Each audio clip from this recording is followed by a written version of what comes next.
My name is Joe Peroni, and this is the Rise Above Project. And let's continue because we have an election that's just a few months away. So let's talk about something that's very, very important. Who does better on the economy, Republicans or Democrats?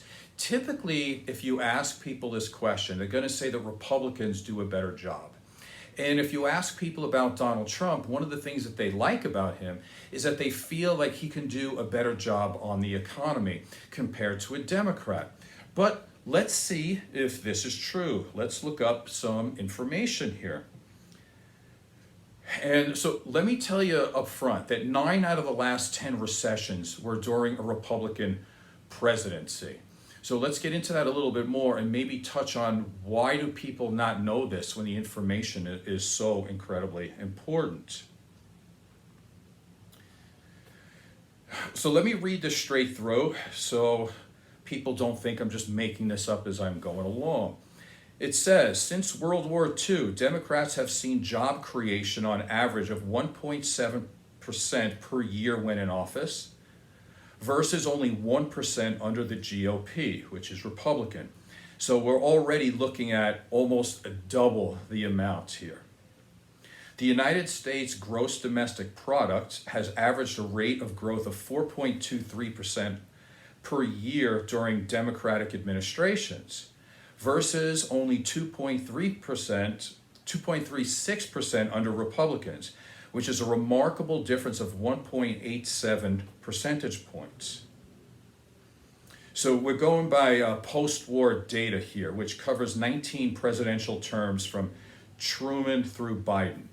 So it says, if one goes back further to the Great Depression to include Herbert Hoover and Franklin Roosevelt, the difference in growth rates is even larger.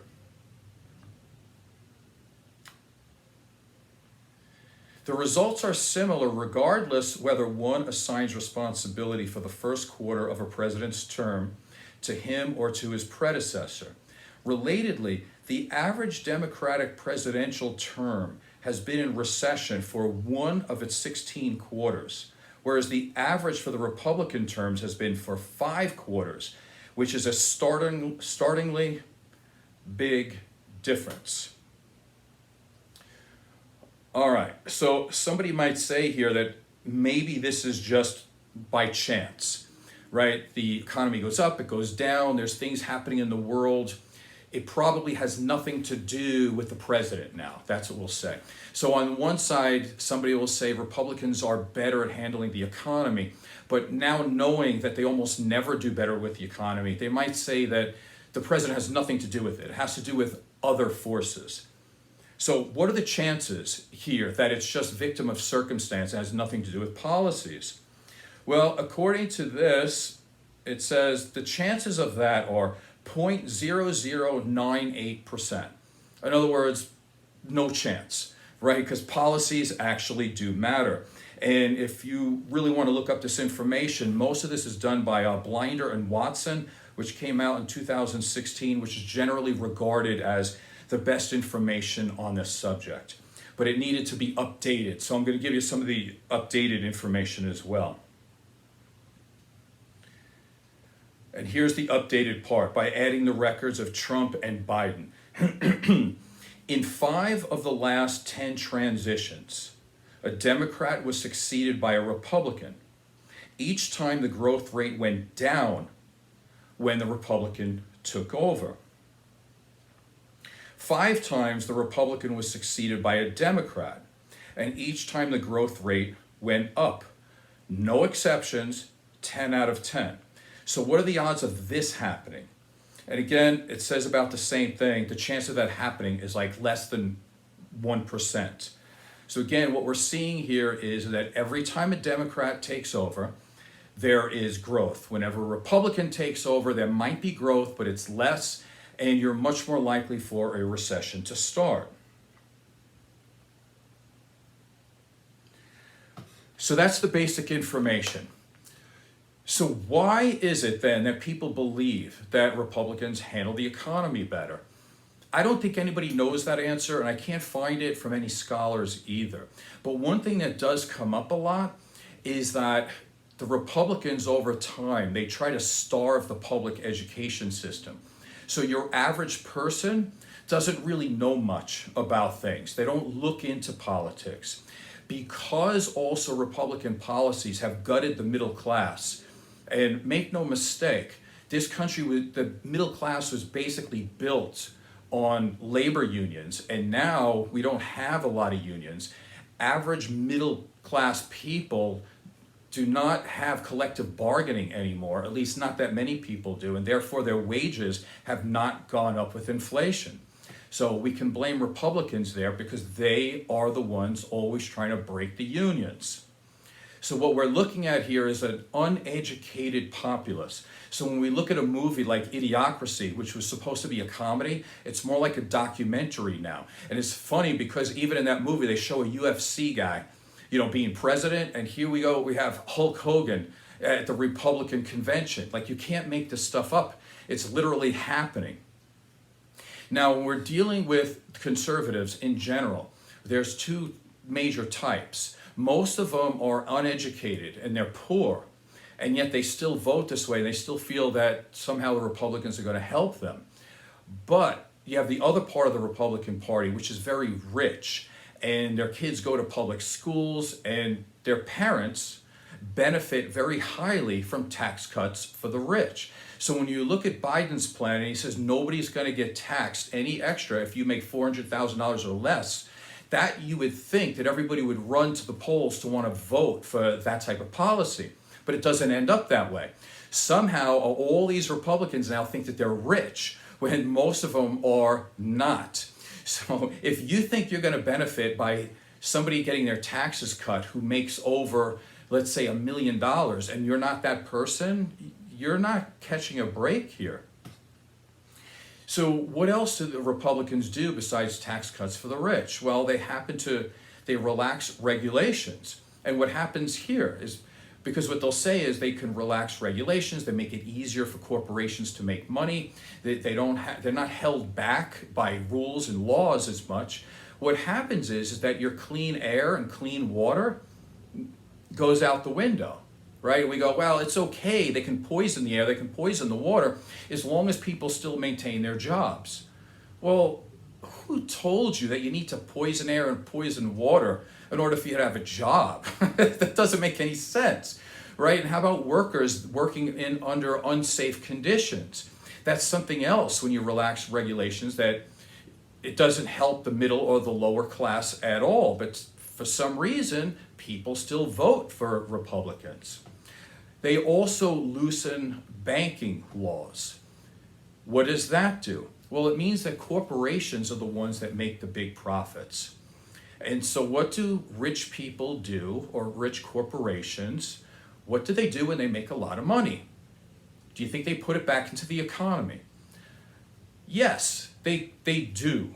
But at the rate that you would want them to? No, absolutely not. What happens is they take their money offshore so they don't have to pay more taxes.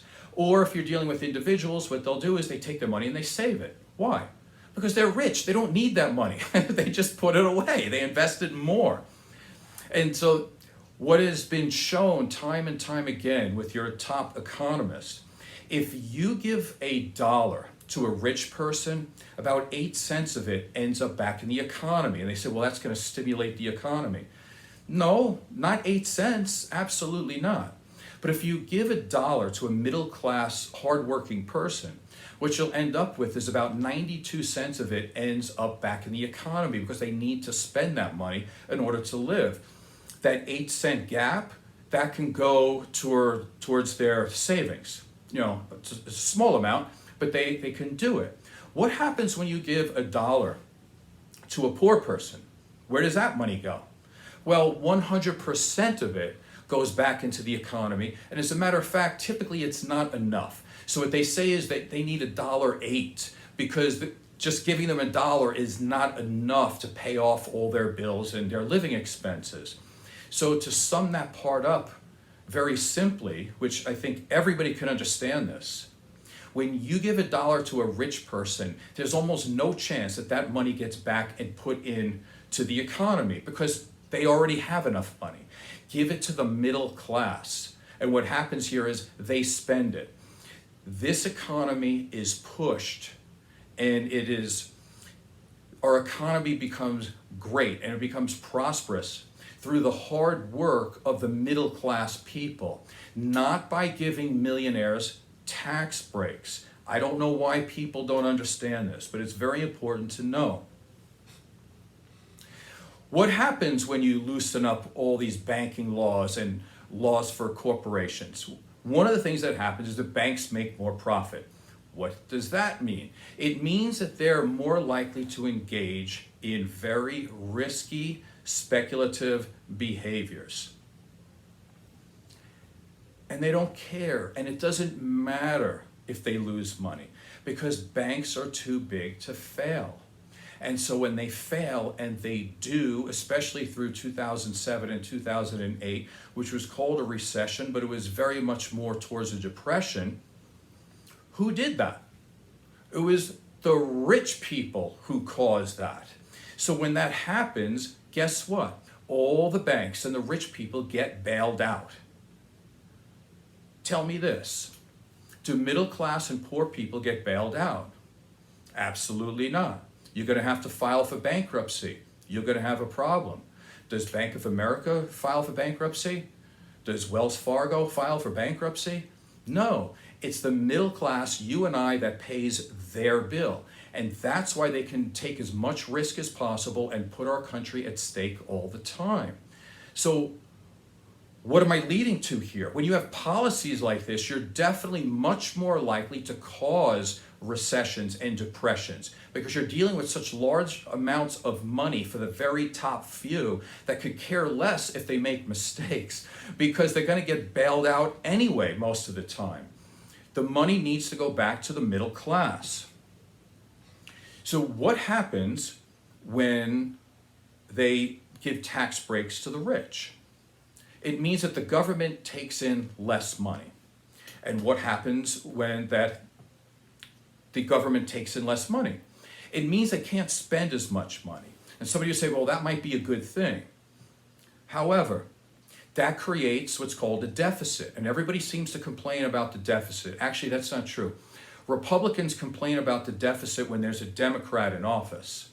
But when there's the Democrats in office, typically what happens is the deficit comes down. Why does that happen? It's because they don't have all these tax cuts for the rich, so they end up bringing in more money. And so what happens is other things get paid for. On the flip side, when Republicans are in office, they don't complain about the deficit. Why? Because they're creating it. And what happens is they take in less money, and they're not able to make any of the bills. So what happens here is all their corporate friends, all their millionaire friends are getting this stockpile of cash. And then they all complain. They say, oh, we can't afford any type of welfare. Food stamps, we got to get rid of that. Social Security that people have been paying into their whole life, we can't afford that anymore. Medicaid, Medicare, you name it, all of these programs, Head Start, every type of program that somebody who's not rich would need in order to fight on a level playing field, the Republicans want to take away. And they'll say we don't have enough money for that. Let's say we agree with that. That might be true sometimes. Okay, but the deal that they're making here is I am going to make sure corporations have billions of dollars and don't have to pay taxes. And everyone who's a millionaire can get a huge tax break. In order to do that, poor people can't eat. Children that go to school hungry can't get a free meal because Jeff Bezos needs another couple of $1 million. And this is how it works. People need to be educated on this stuff. I can't imagine anybody who's not a multimillionaire thinking that voting Republican is a good way to go. It doesn't make sense. So this show's been about 15 minutes long. If you're here this long, thank you for that. But let me add just a little bit more of like anecdotal evidence, just to show you from as an individual. In my experience is just part of what the whole country's experience would be. Not everybody, right? Because if you have a recession in this country, it doesn't mean that everybody's in recession. But let me just go through it real quick throughout my lifetime. And again, we'll see like why somebody would think to vote Republican. So let's go back to George Bush Sr. Okay, we're looking at the 80s, late 80s. What we see here is what was called a double dip recession. So the economy basically, to use a term, it sucked, right? And for one of those reasons, that's why I moved across country to Nevada or Las Vegas for a little bit easier economic fulfillment, let's say. It was easier here. So there was a double dip recession. What happened with that? Well, Bill Clinton ended up taking over. What happened when he was in office? Well, besides the Republicans trying to go after him for having consensual sex with a girl, and now they're pretty okay with a guy who was convicted in a civil court for rape, okay, but now things have changed. What happened with Bill Clinton is that we had 8 years of job growth, and the unemployment rate went down, the GDP went up, and basically everything improved an incredible amount. What happened after 8 years of the economy just going crazy and being awesome? Somehow, a lot of people were hoodwinked into voting Republican again. So they put Bush Jr. in, as if we didn't have enough from his father, who screwed things up royally. Now we got his son in there. So what happened within the first 9 months of his presidency?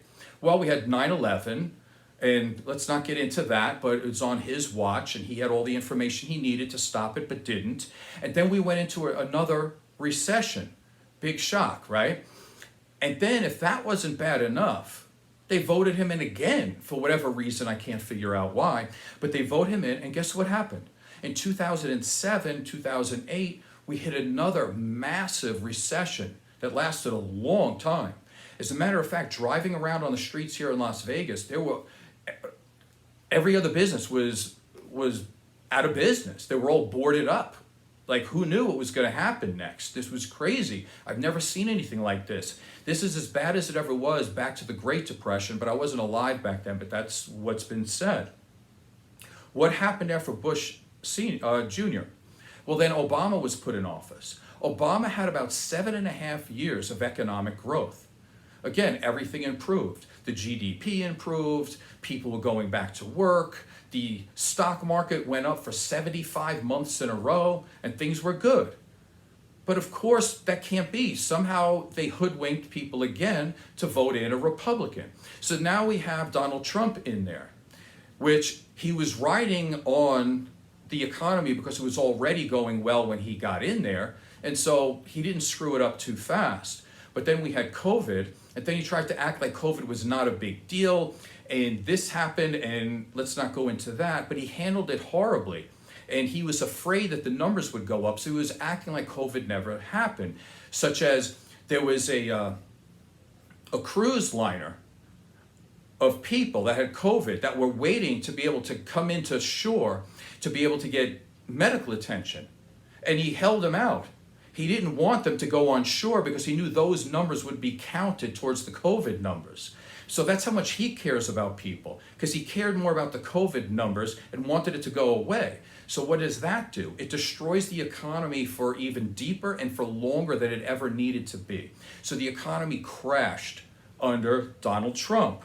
Okay, so then what? Biden takes over, and people go, well, you didn't fix it fast enough. But lo and behold, crime rates are going down, GDP is going up, people are having jobs again, and so on and so forth. So yes, things are improving again, and there is no recession under Biden. So let's go through this again. Just as a little summing up here. When a Republican takes over for a Democrat, the economy goes down. When a Democrat takes over for a Republican, the economy goes up. That's 10 out of 10 in the last times there have been transitions. When we want to talk about recessions, of the last 10 recessions in the United States, 9 of them happened during a Republican presidency. The one time where there was a recession during a Democratic presidency was with Jimmy Carter, and I think the year was about 1977 or around there or so. So if you're considering who to choose to be able to be a better person, to be a steward of the economy, you really need to look at it, because there's not a whole lot of difference between Republicans and Democrats in how they handle these types of things. The Democrats want the middle class to do better. They're very pro-union. As a matter of fact, Kamala Harris just got an endorsement from the United Workers Association. Trump will not get any endorsements from unions. You can almost guarantee that. Trump already, what is he did?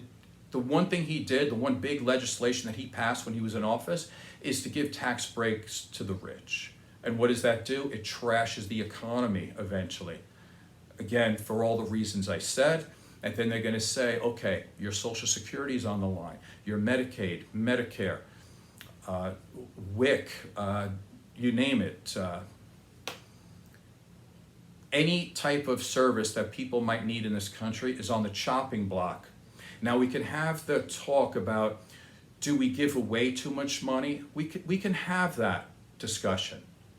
But where we can have that discussion is that if you're gonna say we need to take money from people's families, we've got to take food out of people's mouths, so billionaires and millionaires can have more money to be able to stash it overseas. That conversation we can't have. Hopefully this has been beneficial in some way. My name is Joe Prony. This is the Rise Above Project. Please subscribe. I'll see you next time.